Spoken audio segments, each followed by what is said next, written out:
Hello students, good evening. Today in 10th class mathematics we are continuing with our exercise number 5.2. We are done up to question number 12. We are starting with question number 13. Question number 13 में how many 3-digit numbers are divisible by 7? How many 3-digit numbers divisible by 7?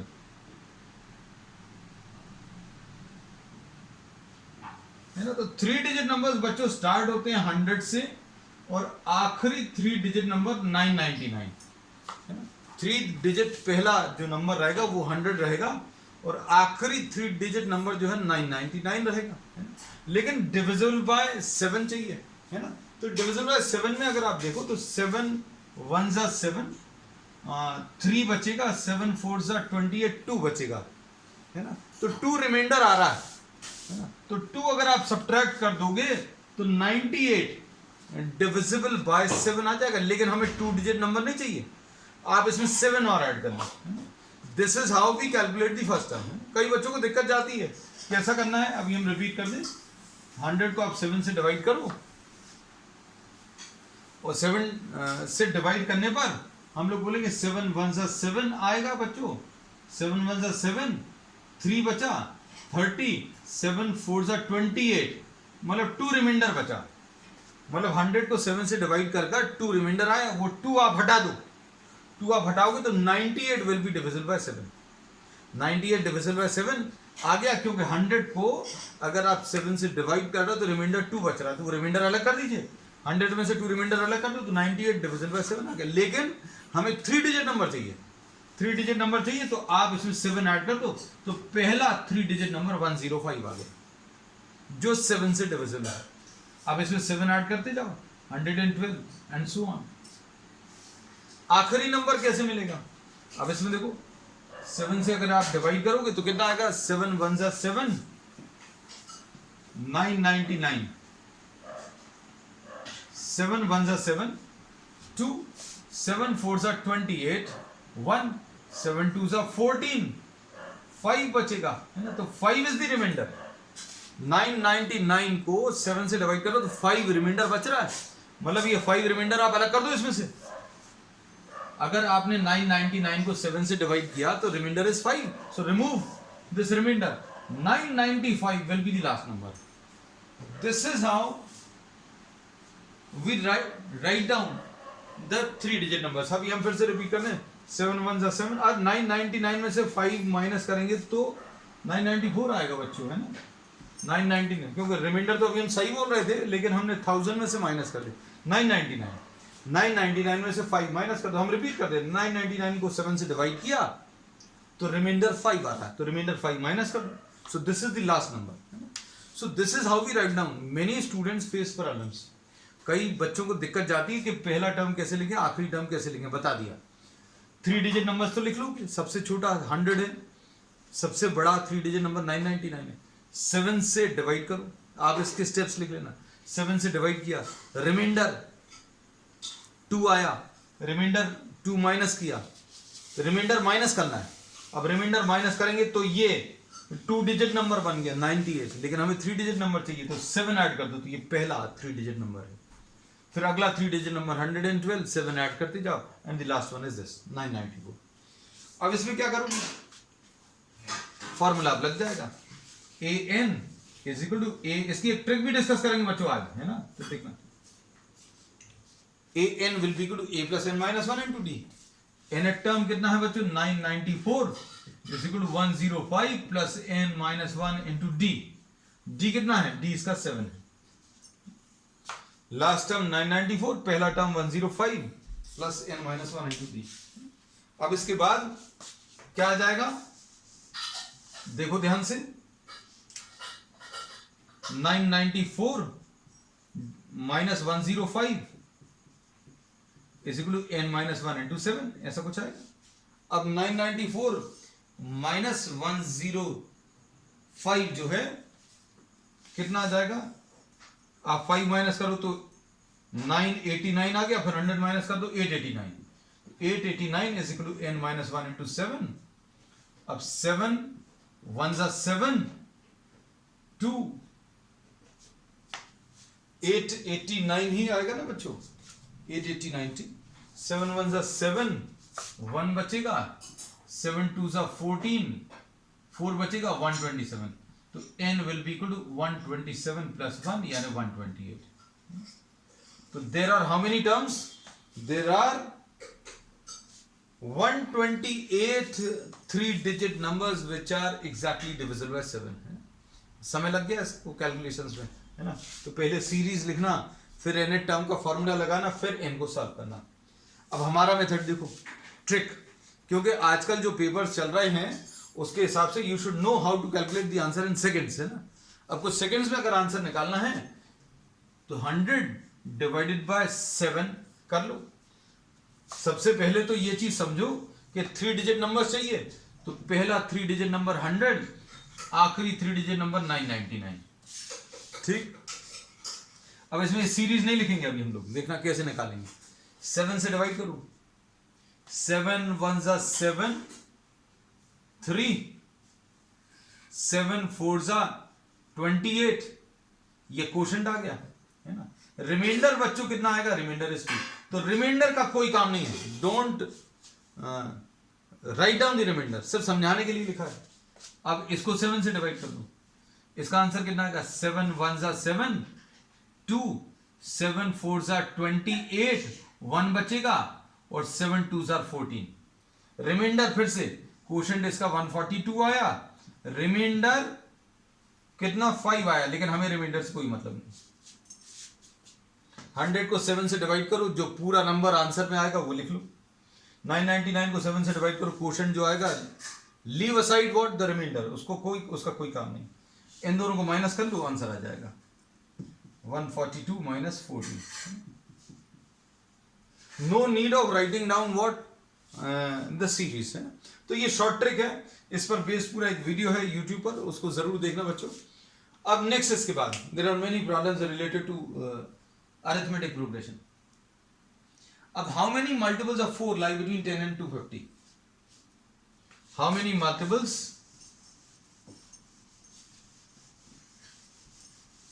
of 4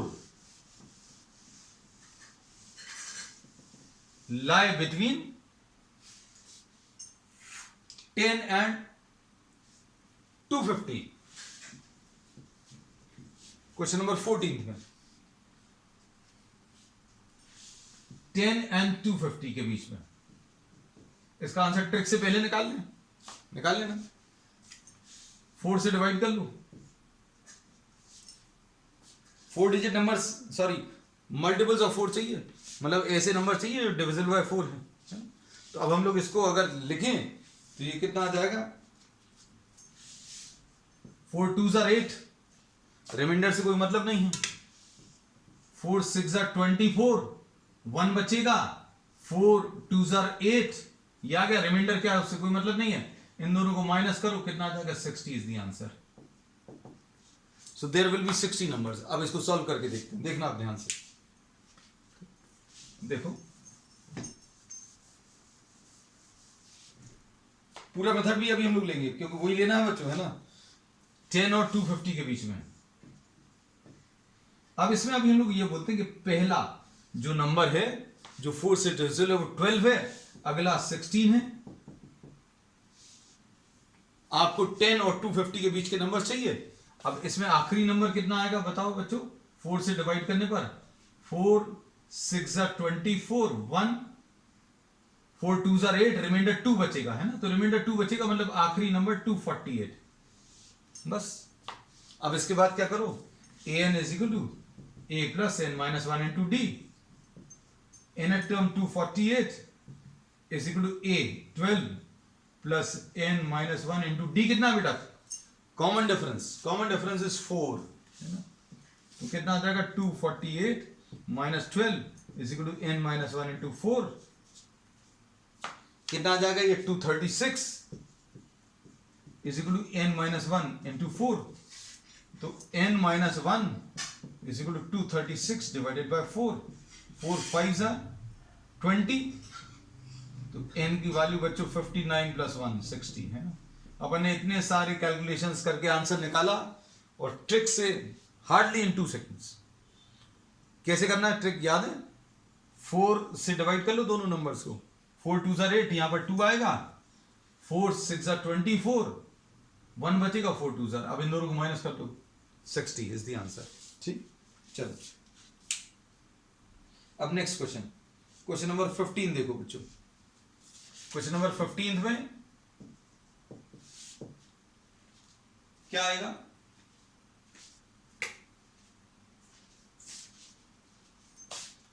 for what value of n are the nth terms of the 2 APs equal. अब 2 APs दिए हैं बच्चों, 2 APs कौन कौन से हैं? 63 65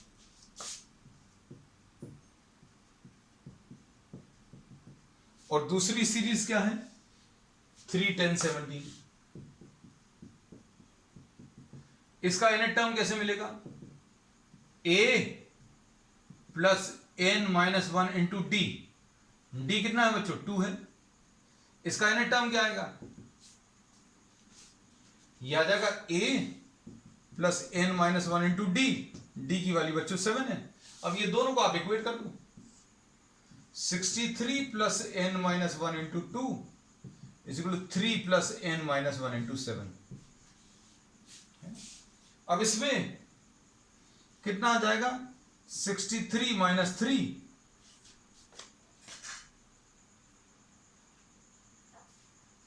या अभी इसको सॉल्व कर रहे हैं। 63 plus 2n minus 2 is equal to 3 plus 7n minus 7, ऐसा कुछ लिख ले रहे हैं। तो ये कितना आ जाएगा? 61, इन दोनों को सॉल्व करके, plus 2n is equal to 7n minus 4। अब टर्म्स को इधर ट्रांसफर करो, ये 2n इधर आ जाएगा, 4 इधर आ जाएगा, तो what do we get? 65 is equal to 5n आएगा, तो n की वैल्यू 65 डिवाइडेड बाय 5 यानी 13। तो n की वैल्यू 13 के लिए दोनों के nth टर्म्स बच्चों इक्वल आ जाएंगे। This was what question number 15। अब क्वेश्चन नंबर 16 देखो। क्वेश्चन नंबर 16 में क्या दिया है? For what values determine the AP whose third term is 16 and 7th term exceeds। अच्छा, ये तो कुछ बड़ा सा दिया हुआ है।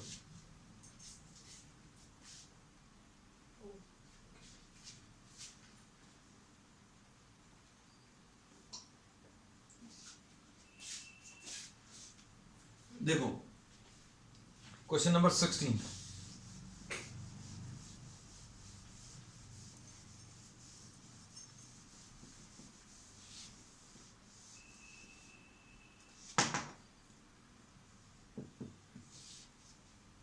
क्वेश्चन नंबर 16 में determine the AP whose third term is 16। Third term 16 है और 7th term exceeds the 5th term, exceeds the 5th term by 12। Determine the AP whose third term is 16, लिख लिया। 7th term exceeds the 5th term by 12। अब इसको बच्चों क्या लिख लेंगे? a प्लस 2d लिख लेंगे। इसको कैसा लिखेंगे? a plus 6d is equal to a plus 4d plus 12। ये a कैंसिल होगा, 2d इज इक्वल टू 12 आ जाएगा, तो d की वैल्यू बच्चों कितनी? 6 आ गई। अब d की वैल्यू 6 इसमें रख दो, तो 16 is equal to a plus 2 into 6 है ना। तो a की वैल्यू बच्चों इसमें 4 आ गई, a की वैल्यू 4। अब सीरीज बतानी है इसमें, a और d अकेला नहीं बताना है ना। तो 4 फिर d ऐड कर दो तो 10, फिर d ऐड कर दो तो 14 and so on. This is the AP।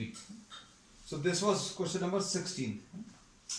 अब क्वेश्चन नंबर 17 देखो।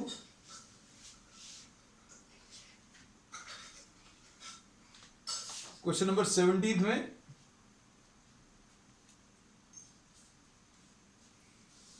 Find the 20th term from the last term of the AP. Okay,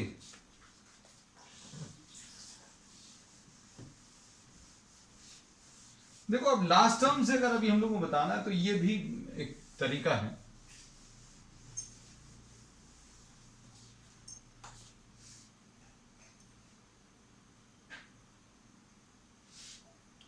twentieth term from the end अगर चाहिए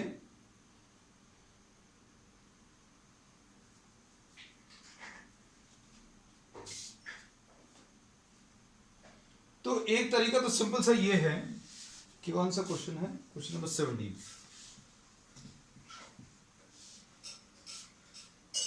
3 8 13 3 8 13 एंड सो ऑन। और इसमें आखिरी का टर्म 253। तो अब हम लोग इसको ऐसा बोलते हैं भाई, अगर कोई टर्म ए प्लस डी, ए प्लस 2d ऐसे कुछ सीरीज है, ध्यान से देखना, लास्ट टर्म इसका एल है, तो इसके पहले वाला टर्म एल माइनस डी आएगा, है ना। इसमें डी जो है कम होता जाएगा, जैसे अभी हम लोग ऐसे में डी ऐड करते जा रहे हैं। जैसे मान लीजिए यहां से अगर आप पीछे जाओगे तो 5 माइनस होगा, ऐसे में पीछे जाओगे तो 5 माइनस होगा, ऐसे में जाओगे तो 5 प्लस होगा। So we say that nth term from the end, अगर आप आखिरी से दूसरा टर्म ले रहे हैं तो 1d आ रहा है, आखिरी से तीसरा ले रहे हैं तो l माइनस 2d, है ना। तो nth term from the and will be l minus n minus 1 into D. Last से, जैसे आप आखिरी से दूसरा चाहिए तो 1d है, आखिरी से तीसरा तो 2d, मतलब तीसरा चाहिए तो 2d है, अगर फोर्थ चाहिए तो 3d आएगा, है ना। तो nth term from the and will be l minus n minus 1 into D. अब इसमें बच्चों क्या दिया हुआ है, लास्ट टर्म 253 है माइनस n माइनस, अब कौन सा टर्म चाहिए इसमें, 20th टर्म, तो ये 20 माइनस 1 इंटू डी बच्चों कितना है, 4 है। इसमें डी की वैल्यू, सॉरी डी की वैल्यू 5 है बच्चों, है ना। अब वैल्यूज सिंप्लीफाई कर लो तो ये कितना आ जाएगा, 253 माइनस 19 इंटू 5, 253 माइनस 95, और इसको सॉल्व कर लीजिए बच्चों। इसमें सॉल्व करने पर ये कितना आ जाएगा, 100 माइनस कर लूं तो 153 आ जाएगा, और 153 प्लस 5 कर दो 158 आएगा, है। This will be the answer. दूसरा तरीका क्या है कि आप इसको उल्टा करके लिख लो, 253 इसके जस्ट पहले वाला टर्म क्या आएगा, 248, है ना। तो ऐसे में लिख लो 253 248 एंड सो ऑन, ऐसा लिख लोगे, आप कर सकते हो। आपको 20th term from the and चाहिए था, अब 20th term from the beginning, क्योंकि अभी हमने क्या किया, इस सीरीज को पलट कर लिख दिया बस। अब इसमें a कितना रहेगा बच्चों, a 253 रहेगा, लेकिन d इसमें -5 आ जाएगा, और 20th term a plus n minus 1 into D. बात वही है, सिर्फ कहने का तरीका भर बदल गया, है ना। 19 इंटू डी की वैल्यू -5, देखो आएगा वही एग्जैक्टली बिल्कुल वैसे ही, है ना। चलो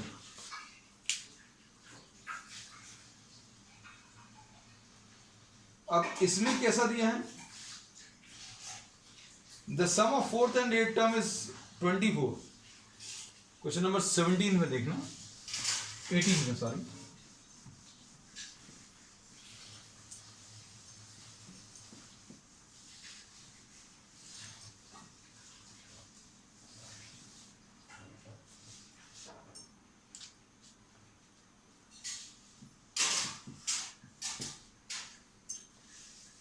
the sum of fourth and eighth term 24 है, and sum of sixth and tenth term, sixth and 10th term is 44। अब इसमें क्या बोलेंगे, find the first three terms. अब इसमें क्या बोलेंगे, this will be a plus 3d, sum of fourth and eight term 24 दिया, sum of six and 10 term 14 दिया, 44 है, sorry this is 44। a plus 3d plus a plus 7d is equal to 24 है, तो 2a plus 10d is equal to 24, और यहां पर कितना आएगा, a प्लस 5d और a plus 9d is equal to 44 है। इसको सिंप्लीफाई करोगे तो बच्चों कितना आएगा,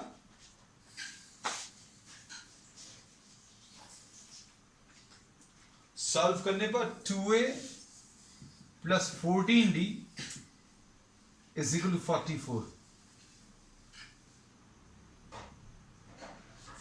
तो 2a plus 14d is equal to 44,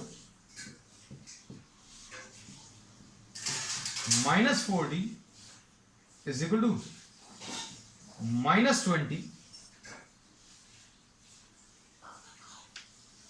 तो d की वैल्यू बच्चों इसमें कितनी आ रही है, d की value 20 divided by minus 20 divided by minus 4 यानी 5, d की वैल्यू आ गई।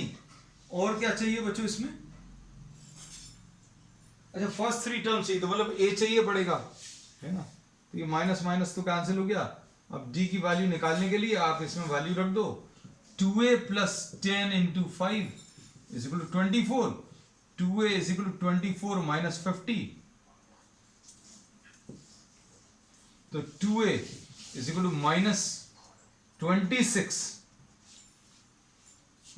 तो a की वैल्यू बच्चों कितनी आ जाएगी, a की value will be minus 13, a will be equal to minus 26 divided by 2 minus 13। अब शुरू के तीन टर्म चाहिए, तो ये पहला टर्म तो आ गया माइनस 13, अगला माइनस 13 प्लस 5 मतलब ये आ जाएगा माइनस 13, ये माइनस 8 और ये माइनस 8 प्लस 5 यानी minus 3, so these are the terms, first three terms, ठीक। अब इसके बाद Subba Rao started work in 1995, ठीक।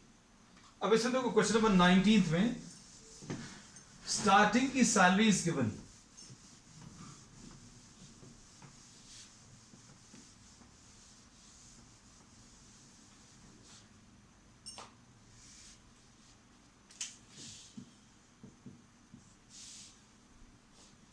Subbarao started work in 1995 at an annual salary of 5,000 and received an increment of 200 rupees each year, ठीक है। अब इसमें a की वैल्यू बच्चों, a की वैल्यू 5,000 है, ठीक है। फिर उसके बाद d की value, every year the salary increases by 200, 5200 हो जाएगा, 5400 हो जाएगा, और ऐसा जाते जाते इसका सैलरी कितना कितना चाहिए, 7000। अब इसमें अगर आप देखो a की वैल्यू एन टर्म जो है बच्चों इसमें 7000 आ जाएगा, an इज इक्वल टू 7000 और a की वैल्यू 5000, d की वैल्यू 200, तो an is equal to a plus n minus 1 into d। an कितना है बच्चों 7000 is equal to 5000 plus n minus 1 into 200, ठीक। तो ये कितना आ जाएगा 2000 is equal to n minus 1 into 200। अब इसमें कैसा बोलेंगे,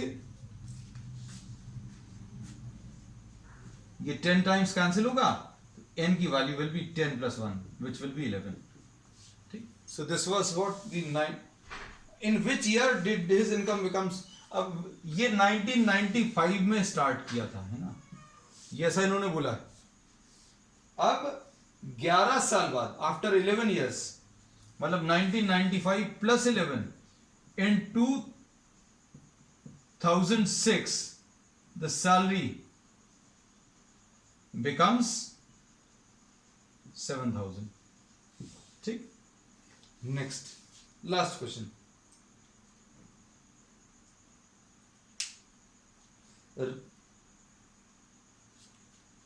क्वेश्चन नंबर 20 में देखो बच्चों,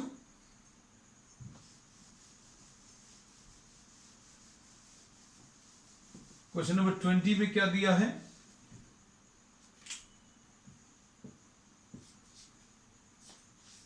Ramkali saved ₹5 in the first week of a year.